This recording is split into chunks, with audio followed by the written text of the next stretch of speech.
Moving along, we can think about the ways that Christianity operates for other politicians as well.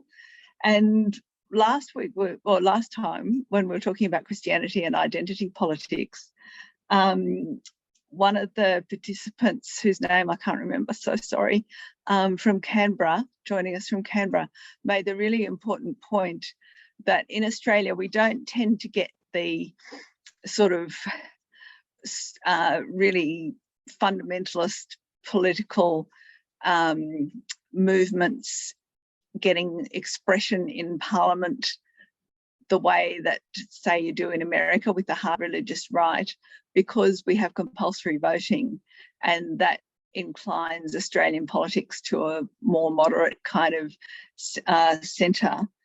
But what we do have in Australia, which we've been seeing quite a bit of lately, is religion playing a role within party machines, or within particularly on the conservative side of politics, within the ways that the parties operate internally. So we've seen the Christian right being a very active part, particularly of the conservative parties in Victoria and Western Australia, and attempting to take that role also in South Australia. But the South Australian Liberal Party blocked sort of Christian right branch stack. And this is quite an interesting development, because as all of this happens, as the electorate is getting more and more secular. Oh, sorry. Hi, Ros. Yes. Sorry about that, about forgetting your name. But yes, it's such an important point. Even as the electorate is getting more and more secular, in some ways, religious kind of affiliation or religious activism within parties becomes more intense. And there are various reasons why that might be. One is because having a church affiliation, and particularly the bigger the church, of course, the better this works, gives you a ready source of volunteers and potential members, and or looking at it another way, potential branch stackers. One person's branch stack is another person's participatory democracy, but it's a ready source of bodies on the ground.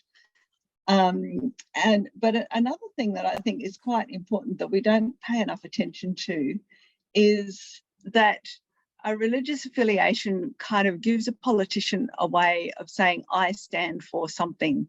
So in an era when party philosophies, party ideology is sort of fading away, and it's harder and harder to say what the party's philosophies actually are, and they're kind of blending into each other.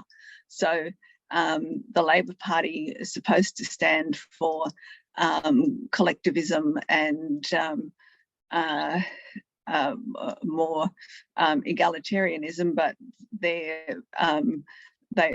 wholeheartedly embrace the neoliberal revolution, and the Liberal Party is supposed to stand for individualism and free markets, but here they are wanting to publicly subsidise coal mines. So what actually do the parties stand for? To be able to say, I have a religious commitment, gives a politician a way to say, look, I stand for something. And in an era when public cynicism about politics is very high, to be able to say, look, I'm not just here to do favours for mates or to have my nose in the trough or whatever. A religious commitment enables a politician to be able to point to a set of values. You know, we're always hearing about values. And so even a secular electorate, which might not adhere to those values themselves, can sort of feel reassured, feel comforted, feel like, oh, this is a sign that the politician that we might vote for has a tie to something beyond politics. My friend and colleague David Smith wrote a really good article a while ago pointing out that as religious conservatives keep losing policy battles, so he gave the examples of abortion is now legal across, or decriminalised across Australia. Voluntary assisted dying is